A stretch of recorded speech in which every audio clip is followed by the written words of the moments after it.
Herbal hair oil தான் இன்றைக்கி பார்க்க போகிறோம். இது எதுக்காக இந்த ஆயில் யூஸ் பண்ணணும்னு கேட்டிங்கன்னா, இந்த ஆயில் வந்து நம்ம தேய்ச்சோன்னா நம்மளோட முடி கொட்டுறது, அப்புறம் பொடுகு தொல்லை, இளநரை, அப்புறம் இதெல்லாமே இல்லாமல் இருக்கும். நம்மளோட பாடியை வந்து இது வந்து கூல் பண்ணும். இதுக்காக தான் அந்த எண்ணெய் வந்து இன்றைக்கி செய்ய போகிறோம். இதுக்கு என்னெல்லாம் வேணுன்றதை சொல்கிறேன். நான் வந்து சுத்தமான தேங்காய் எண்ணெய் 1 லிட்டர் எடுத்துருக்கிறேன். அதாவது கடையில் உள்ள பாக்கெட்டில் உள்ள எண்ணெய்லாம் வாங்காதீங்க.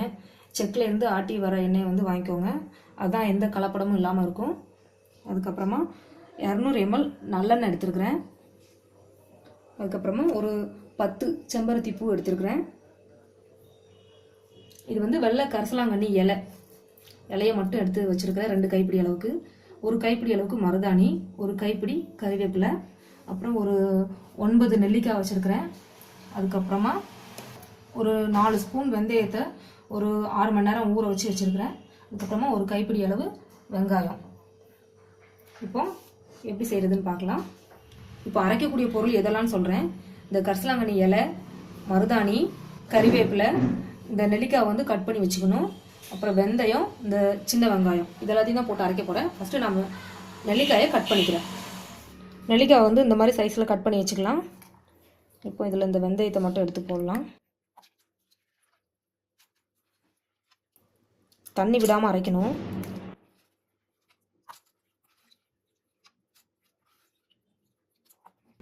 இப்போ ஃபஸ்ட்டு நான் இந்த 2ஐயும் அரைச்சிக்கிறேன். அரைச்சதுக்கு அப்புறமா இந்த இலையை எல்லாத்தையுமே போட்டு அரைச்சிடலாம். ஏன்னா இது வந்து ஜார் வந்து சின்ன ஜாராக இருக்கிறனால பத்தாது. அதனால் 2 டைம் நான் அரைக்கிறேன்.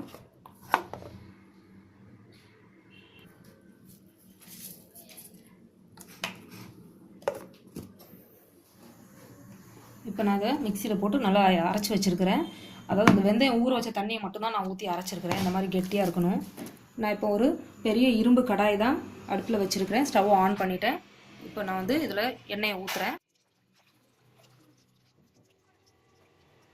அடுத்து நல்லெண்ணெயும் இதில் ஊற்றிடுறேன். இப்போ அந்த எண்ணெய் வந்து ஹீட் ஆகிறதுக்குள்ளே இந்த செம்பருத்தி பூ இதோட இதழ்கள் எல்லாத்தையும் நம்ம பிச்சு வச்சிடலாம்.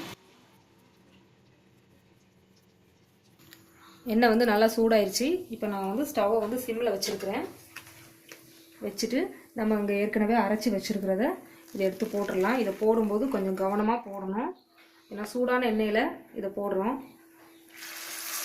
அதனால் தெரிக்கும். இப்போ நம்ம அரைச்சி வச்சதெல்லாம் கொஞ்சம் கொஞ்சமாக இதில் போட்டாச்சு எண்ணெயில். இப்போ நல்லா கொதிச்சிட்டு இருக்குது.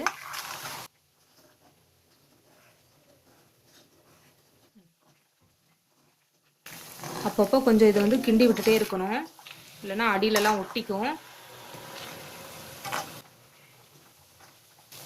இப்போ இந்த சலசலப்பு மொத்தமும் அடங்கினதுக்கு அப்புறம் தான் நம்ம வந்து ஸ்டவ் ஆஃப் பண்ணணும். அது வரைக்கும் நல்லா கொதிக்கட்டும். பாருங்கள், இப்போ வந்து அதோட சலசலப்பு எல்லாம் அடங்கிருச்சு. நம்ம வந்து அரைச்சி போட்டது க்ரீன் கலரில் இருந்துச்சு, இப்போ இந்த கலரில் வந்துருக்குது. இப்போ இந்த இதழெல்லாம் போட்டுடலாம்.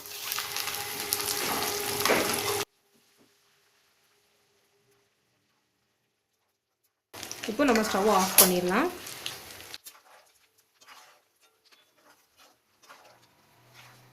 இதை வந்து இப்போ நல்லா ஆற வைக்கணும். ஆறுனதுக்கப்புறமா நம்ம இதை வடிகட்டிடலாம்.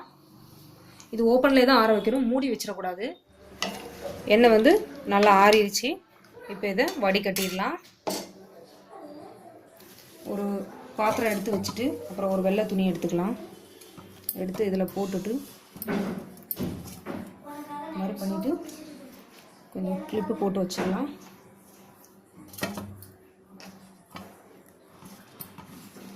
வச்சுட்டு இப்போ இந்த எண்ணெயை எடுத்து இதில் ஊற்றிடலாம்.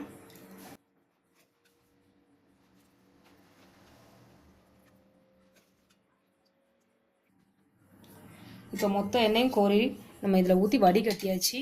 இப்போ இதை கொஞ்சம் நேரம் வச்சுருந்தோம்னா எண்ணெய் மொத்தமும் நல்லா வடிஞ்சிரும். அதுக்கப்புறமா நம்ம இந்த துணியெல்லாம் எடுத்துடலாம். இப்போ இந்த துணியை எடுத்துடலாம். இப்போ துணியை எடுத்தாச்சு.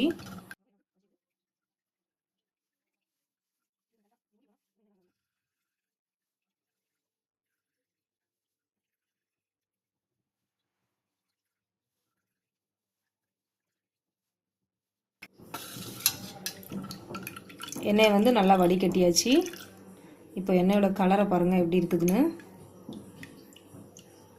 இப்போ அடுத்து நம்ம வந்து இந்த டப்பாவில் ஊற்றி வச்சிடலாம்.